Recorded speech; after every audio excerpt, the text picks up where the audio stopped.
after my first patient, I physically could feel my shoulders caving in, my butt hurt from sitting. I didn't have that joy anymore. I decided to leave. And that was a big risk financially. I had to establish a group of patients. But what happens when creativity is infused into someone's life as a way to heal, I just found it so much more profound. Change isn't just coming, it's here, faster and more intense than ever. How will you adapt when technology shifts the ground beneath our feet? I'm David. And I'm his brother Phil. And this is Whiplash Nation, where we explore the stories of people who've mastered the art of adaptation. You know, not many guests can say they actually babysat Phil's dog, Thor, but today's guest, Alex Hewett, can. Yes, our boys did grow up chasing Thor around the backyard. It's true. That's not why she's here today. We asked Alex to come on the show because she has an amazing story of change and transformation. Yeah, from being a child actor to guiding grief groups, a professional therapist. She even led an interpersonal improv group, which she still does today. And she's also done a stint as a medical ailment actor. If you're a fan of Seinfeld, you know the episode I'm talking about. And speaking of improv, we talk about the healing power of yes and how even the cringiest moments from our past can be the doorway to healing. And we get into what happens when your body, and sometimes your butt, tells you that your career isn't yours anymore. Plus, Alex produces a show in DC and Baltimore called Mortified, and we're going to even bring you some Titanic fan fiction from that show, so you don't want to miss that. So what do you think? Ready? Yeah. All right. Let's go. Here we are. Welcome, Alex Hewett. Thank you. We are excited to talk to you today. What we prefer to do is ask you about now. Just jump right into it. Yeah, just jump right into it. What are you excited about now? The work that I love doing is really helping people share their most difficult stories, and the work that I do that really uses art as a way of healing. So that's what excites me the most. Yeah, I think when we talked last time, you're doing a combination of, is it creative therapy or therapy using creative tools? How would you describe it? I mean, I don't do therapy anymore, but I use art in creative healing ways. So I teach a class about writing about grief and loss. So using the art of writing as a way to form a community with people to talk about loss, talk about the hard things. So I find that really, I mean, it's sad, but it's also joyous because grief is a community, and in a way it actually helps me too. I think we're all grieving something. So that just really seems to be healing and exciting and very human. Yep. You know, it kind of touches the things that we don't want to touch, things that we don't want to talk about. And the results are usually really beautiful. So what are some of the things you're working on in a general sense that you can share? What are the things that people are working through?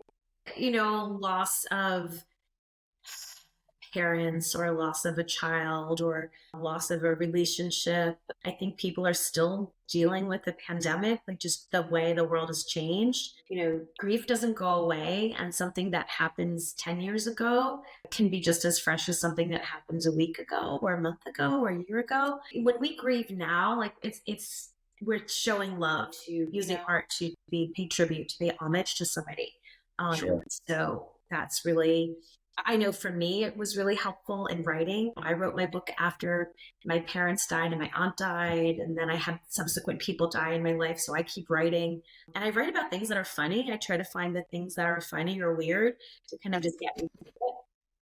Can you tell us a little bit about that book? Give us the title of it. Yeah. So my book is called Shimmer, and again, is evocative of light. I grew up with a mother who had schizophrenia. She was ill my entire life, and it's a disease where you just don't connect emotionally with people. And as a daughter, that's all I wanted was to be able to connect with my mom.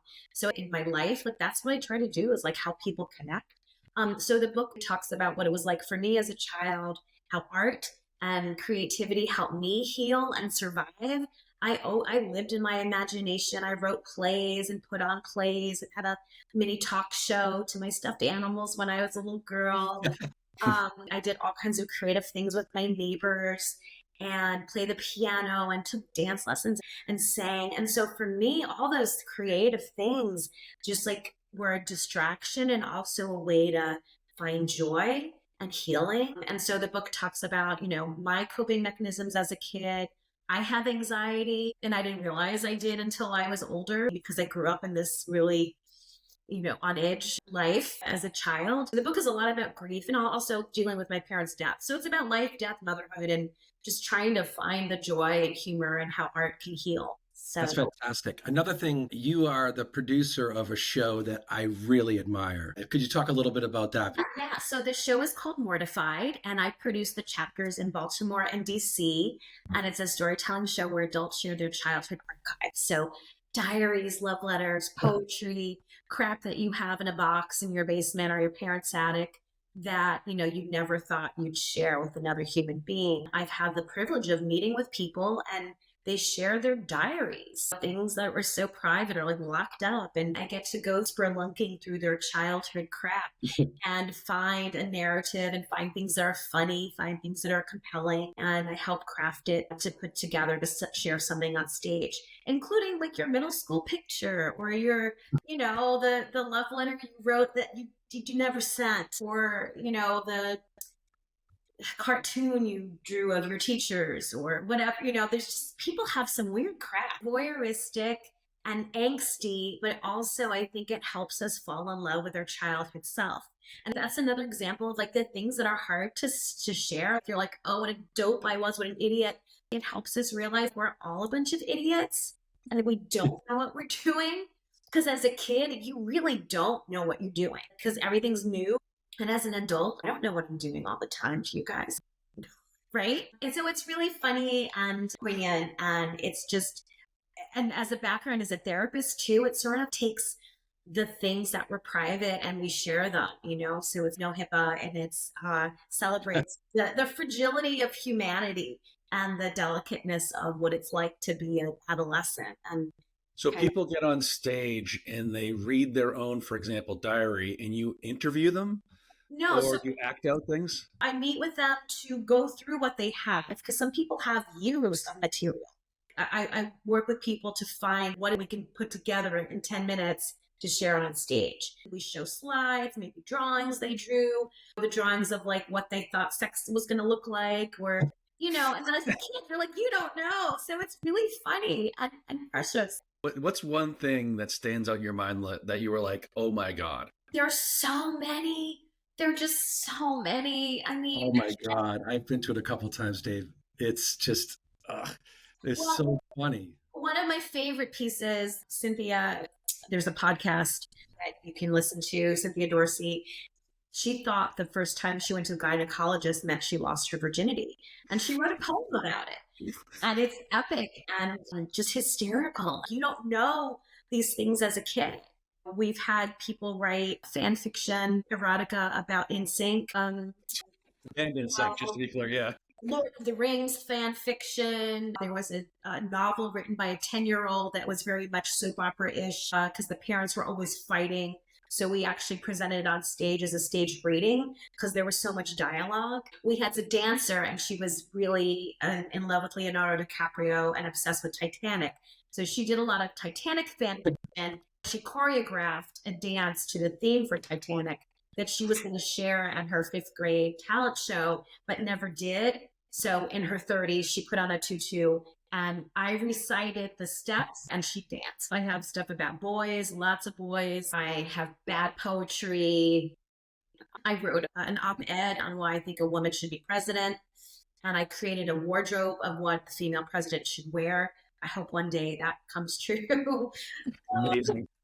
Yeah, it's just like weird shit. It's just really stupid, funny. I could see it being almost like cathartic for the people that are reading their 6th grade poetry. Oh, absolutely. And we've had people share their coming out letter to their parents. And maybe they lived in an area or a very Christian home that, said that being gay was wrong and the turmoil. So there's serious things that happen, but it's funny, even when there's serious things. Before what you're doing now, you spent over a decade, 15 years as a therapist, a job that people love and kids now going to school, they aspire to do. Yeah. And so let's talk a little bit about that particular profession and how you moved from that profession into what you're doing now.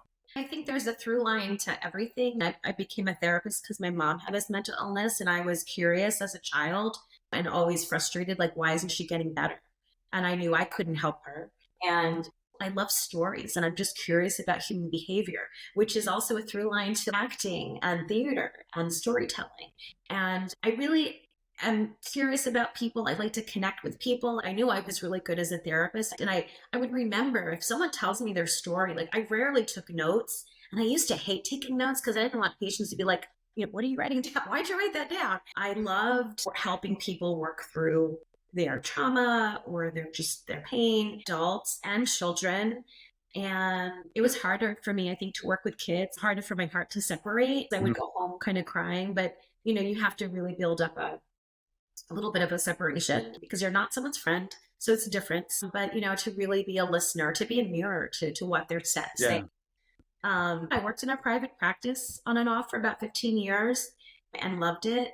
And then I transitioned doing a lot of work at Shepherd Pratt, which is a psychiatric hospital here in Maryland, where I was there not as a therapist, but I was there as an artist teaching theater, improv, and writing on 4 different units. I did theater, improv, and writing, songwriting. We'd do scenes from Shakespeare. I transitioned from traditional therapy to using art as a way to heal. And I saw some pretty drastic results on stage. I was told by the nurses or social workers, that person's not going to participate.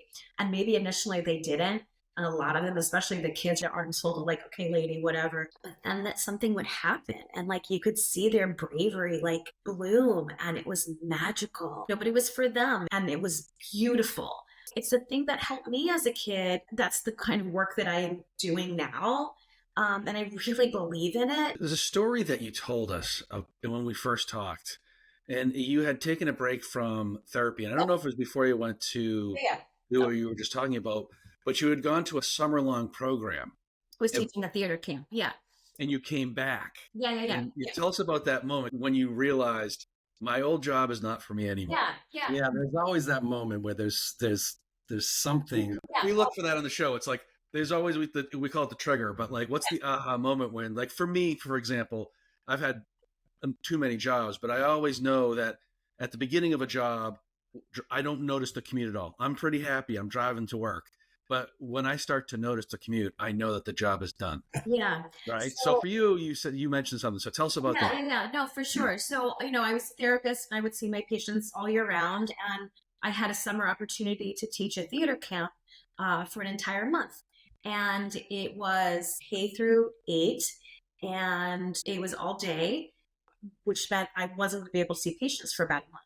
I told my patients, look, in the month of July, I'm going to be teaching. I'm going to be taking a break. And there was a lot of protesting. Can't you see us at 9? I'm like, no, I'm working with kids all day. I'm going to be flat, exhausted. Yeah. And so, it was exhausting, but it's also exhilarating. And I found myself without shoes on the stage, running around and drawing and running outside and playing games and being silly and singing. And I kind of felt like Maria from the Sound of Music. And just really had so much joy. And I went to work with joy. Yes, there's chaos. Teaching kids is not easy. I made my own costumes and brought all my stuff in. It's a lot of work, but I just loved it. And I felt so free. And then I came back after that month to see patients again. On my first day, and it was a light day, I think I had 3 or 4 patients scheduled. And after my first patient, I physically could feel I felt my shoulders caving in. I started getting a headache. My butt hurt from sitting. And I wanted to take my shoes off. And I was like, man. And I felt so suffocated. I didn't have that joy anymore. And I really did some introspection, which is what I was helping my patients find. Who are you? What do you really want? I love therapy. I just saw my therapist this week. I believe in it. But what happens when creativity is infused into someone's life as a way to heal. I just found it so much more profound, and it's palpable. Like you could see that change, and it just brings so much joy. And I decided to leave. And that was a big risk financially. I had to establish a group of patients. It was hard emotionally. You grow to really become attached, and in a healthy way. I had said to them when I decided to leave a few months later that I would be a hypocrite if I sat here and was helping you figure out who you are, because I know who I am and I'm not doing what I really want to do. And I'm going to figure out a way to do that. And so I left. And that's been 14 years or so. It's interesting that there was a physical connection for you, like a physical tell. Oh, I got sick. My body hurt. My body hurt. I felt like stiff, and I got a headache, and my ass hurt. I didn't want to sit still. It was harder to sit. Yeah, some people are butt hurt in a job, but it's a metaphor. You're literally No, butt hurt. I would like clench, like do butt clenches, things my patients would never see. Or I would like pinch myself just to like give myself a physical jolt, like pinch my fingers. Or it was really physically, I didn't like sitting still. I just love that activity and motion and collaboration with more people. And particularly, working on something creative. And do you ever wish that you could cross over and go back in time to some of your patients and bring creative therapy to them? Well, yes, and I did with some of them. I mean, there were some patients who, especially with kids, I did a lot of work with puppets, and we would do a lot of play therapy and imaginary work, like putting someone in a chair, like talking to someone who's not there, but like kind of working that out. I encouraged everyone to journal. It's not that I necessarily would check their work and give them a gold star if they did it or not. But journaling was an extension of therapy. If they were coming to see me once a week, what happens the other 6 days? When I teach my writing workshops, is this idea of doing morning pages. That's a Julia Cameron thing from The Artist's Way, which is something I recommended to my patients. Start the day every day. Give yourself that extra 10 minutes before you turn on your phone or, interact with the world or get up. Write 3 pages. And it's such a great way to clear your head emotionally, unravel things. If you have some creative ideas, it's a good way to get things out. And it's very fresh. It's before you get clouded with everything else that's happening in your life and the world. And so now I'm using writing. I use it for myself as a tool for healing. I do morning pages every day. And if I skip a day, I feel off kilter. I don't feel as organized, and I don't feel as confident. Something's missing. You didn't write that day. Emotionally off. Yeah, just a mess. So it's just amazing how these art forms can help. I always do vocal work and voice work when I teach theater or improv. It's hard to be pissed off when you're singing, unless you're doing like death metal or something. But, it's like, which is happy for some people. Some people love death metal. Like you're taking full breaths, and that's the opposite of anxiety. That's the opposite of like, when you're stressed or depressed, like you shut down and you clench your teeth. And this idea of like getting ready for this stage, do physical warm-ups and vocal warm-ups to really just like open up, to be open. Most people are, walking around the world like closed up and afraid. And there are lots of things to be afraid of, but it's just, if you can find that sense of vulnerability, that's how you really connect with people. It's amazing. I'm thinking about the connection between the professional and the passion. We've talked to other guests about this, but for you, you've always had this creative side to you. Is there something that you think that's a lesson for people? Try to get as much closeness as possible between your professional and your passionate life. Yeah. I, as a therapist, I sat across from so many people who were so unhappy. And I heard them say they hated their job. Well, why are you doing it? Well, that's because my family, I have to. Or, what I really want to do, I was told, we don't do that. Or you're not good enough. Or, you'll never make that. Or that's stupid. So I heard that. Like I learned a lot from being a therapist on the other side of like what makes people happy and what makes people miserable. And I know that, I look at my mom and I look at she was very creative, and it was something that she didn't really get to explore. Her disease kind of took over. She was an artist. And I don't know, it's just something I feel like can't not do. And I don't know, I just working with other people just really makes me feel alive. I see the changes. And I wonder, is this all because I couldn't help my mom? I'm just like desperate to help other people. Not desperate. I really want to. My heart is so in it. Yeah. You mentioned Mortified is something you're doing right now. There's a comedic element to that. And you also mentioned improvisation there. We talked about that in the pre-interview. It was really fascinating. It just struck a chord with us. Can you talk a little bit about improvisation as well? Yeah. So I came into improv when I was studying theater. Got my after I got my master's in psychology, and I was living in New York, and I came across a theater company. I studied Meisner for quite a few years in New York. And with Meisner, it's very much about being in the moment and being real, and you do a lot of crazy weird exercises. And for me, it's very raw, and I loved it. Like, that's the first time I felt alive. We did a lot of improv, not in the traditional like whose line was it anyway kind of improv, but it was more like, here's your script, so you'd read the scene from Neil Simon or Shakespeare, whatever the scene was. You'd read those words. Memorizing the words is one thing, memorizing the script, but it's also like, what's the subtext? What do I want from my partner? What am I trying to get? And like, what are the tactics I can use? Physically, what am I going to do? So we spent so much time with that. And I really love that.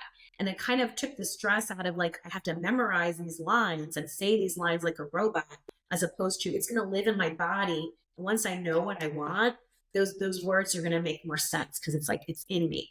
So for me, that's how I started with improv. And I've done some work with Baltimore Improv Group, and always incorporated improv in my teaching theater, even though if you're working on scripted lines, you have to have that flexibility, because if something goes wrong on stage, which it will, if the mouse runs across the stage, the audience is going to see that. And if you ignore that because it's not in the script, you're not living in the moment. Improv is a lot like life. Improv means there was no script. You don't know what's going to happen next. That is life, right? Mm-hmm. And if you feel like you're going to try to script your life or have a script for your partner, like how they're supposed to react, you're up for a big disappointment, because that's not going to happen, right? So yes, and, or the big, like the classic improv theme. So yeah, you say yes, you accept what's happened, and you add to it. You don't ask questions, and you give your partner something. So in life, when something happens that's traumatic or disturbing, most of us say no, like, I can't handle this. It's not fair. I don't like this. I don't want this. Mm-hmm. But it's still there. So no, it stops you from any kind of forward movement. So if you can say yes, accept this happened, just like grief, like the Kubler-Ross stages of grief, like acceptance. Yep. This happened. And this is what I'm going to do. Let's say someone loses their job. Oh, I lost my job. Horrible. Okay. But then what, and I'm going to maybe go back to school, and I'm going to move, and I'm going to do this thing I always wanted to do, whatever. So that's, to me, is a big part of life. I teach improv. I work with an all-girls high school where I teach improv, and it really helps with communication. It really helps with listening and confidence, trusting yourself, because you're supposed to not think too much, or not think, just like trust your instincts and just say whatever comes to mind. And I think that's really important for young women. I think we're still in a society where women's voices are not as appreciated and heard. So if society's telling you that, like, how do you find it within yourself? I also work with adults that have developmental disabilities. I do some stuff with Maryland Special Olympics and some other organizations where we do improv, and it's transformative and it's fun. We laugh. And so there's that healing process of being with someone, really connecting with them, really listening to them. Yep. And finding those ridiculous and laughing about it. I mean, I think it's better than a pill. The yes and that you were just talking about, that's actually a nice little paraphrased piece of therapy that everyone could use every day, especially the example you said of a job or something that's happened to you. That's another way that you've connected your creative work with your wellness or health or therapy work. Yeah. Let's jump back into that a little bit. Yeah. Well, and it's something, because it's something that just happened to me yesterday. So I've been, I don't work for just one place, and I've like culled together a few different jobs that I do. I'm hustling. I've been doing this for years. And one of the jobs that I was counting on for the spring semester, I lost February and March, the big chunk of income. And I had a panic last night about that. Like, what am I going to do? And I got upset. I was angry a little bit. Like, why did they do that to me? And I just thought about, okay, this one organization asked me to teach workshops with them, and I didn't last semester because I was too busy. Now I have the time. And I went to yoga, which were all good thoughts always tend to come this morning. And I came together with a proposal. And first I wrote it in my journal in the morning when I got up, like this could work. And then I went to yoga and I thought of something else of how we can package it. And then I came home and I sent an email, can we do this? These are the dates I'm available, blah, blah, blah. So that was my hand. So this happened that was shitty and made me really upset, made me cry. And then I could sit there and be miserable, or I can do something. I mean, that's like cognitive behavioral therapy, not why something happened. You know, that's psychoanalysis. Like, this is why it's happening. It's like, do something, move forward, do something. So, instead of focusing on the bad or the negative, just acknowledge it and move on. Right. I can be pissed off, but who's that helping? Yeah. It's like you're the person. Don't stay in the story about what was bad. It's don't stay there. Move forward. Story. You know, that's a new story, or a song, or play something. Do something. That's the next book. It's like how to mime your way through the world. I have taken a mime class actually. I've taken a couple of mime classes. It was really interesting. It's really out of the box thinking. It was out of the box. Yeah. That's hilarious. You know, so should we go back to the start? You know, because I think that since we didn't start off with chronological order. Yeah, we jumped right into today and what's your joy now. Can you go back to pre-career Alex? I mean, my first job was in a shoe store. And yeah, I'm still obsessed with shoes. One of my best friends owns a shoe store and she sponsors our Mortified show. So the shoe through line continued in my life. But did you originally want to be an actress? As a kid, like I grew up in New Jersey and my dad used to take me to New York to see some plays and musical, like the Rockettes. Fame came out, the show Fame. I'm like, there's a school where you can go to and learn how to dance and sing and play piano and act. For the younger people, you could use the show Victorious, which was the younger person's version of Fame. So it was about a school for the performing arts. And then I learned about Juilliard. There's an even better school that you can go to. And my dad said, if you're going to be an actor, you're going to be poor and unhappy. And you need to learn to play golf and make deals. What? I was like second grade. Like, what kind of what? So I don't make a lot of deals, but I have done a lot of film work and commercial work and voiceover work. I currently have an agent and I'm auditioning for things, but I also do some work as a standardized patient. I do a lot of high drama, high intensity, like end of life cases where I would have like stage 4 cancer or labor and delivery where I'm having a baby, I'm hemorrhaging, very sad cases. Just to clarify, that the role is that you're an actor who, for med students, plays roles. Yes. So I simulate different medical cases. I do videos, like training videos. I'm the mom in the NICU in one of the hospitals. If you're taking a baby home with a trach tube, what that's like. It pays well and it's fun. And it's kind of weird. I get to be angry. I get to be a difficult patient. I don't like conflict. I never want to hurt someone's feelings, but I get to do that. What's my line? What's my line? You're about to die. Oh! It's kind of fun. You get to be a difficult patient. I like yell at the doctor, yell at the student. So and then you tell them what it was like to be their patient. And so you're giving them feedback. So they know when they deal with these real life situations, they're more sensitive and caring. They're listening too. So it's like improv. Like it teaches you how to listen and how to connect with somebody. I love that job, especially for the people that are fans of Seinfeld that remember that episode. Yeah. Yeah, it's a little different than that, but yeah. I don't think that was Kramer. I don't think he made it very well. The standardized patient. No. He got upset because he wanted jaundice and someone else got jaundice. Yeah, that's funny. Being an artist can be absurd. I know that as a photographer. You'll be doing something, and if you look at it on paper, you'll say, this is insane. I don't know if they cover you in blood when you do some of these jobs. Oh yeah, blood and fake vomit and all kinds of things. Oh yeah, just weird stuff. I'm like, what did I do for work today? I was in a hospital gown in a conference room the other day with a fake IV and just like yelling at the doctor, yelling at the nurses. And like they gave me lunch and paid for parking. All that, you're going to give me lunch. I can't believe it. I just yelled at you for 2 hours. So going back to, you know, when you wanted to become an actress, the young you, having gone through all these careers and looking back, what would the advice be to your younger self, that 21-year-old? What would be the advice that you'd give yourself? Do what you can't not do. Because once you go against that, that's where you get sick. So it's not easy. I really hustle, you know, because I don't have a regular paycheck. I have to wait. Like, you know, I'll send an invoice. Hey, I haven't gotten paid yet for, you know, 2 months ago. That happens sometimes too. So it's not for the week. I worry sometimes, but it's like things seem to work out. Like this one gig that kind of fell through forced me to like, okay, fine, I'll do something else. Because I don't want to go back to working at a bank full time. God help me. Yeah.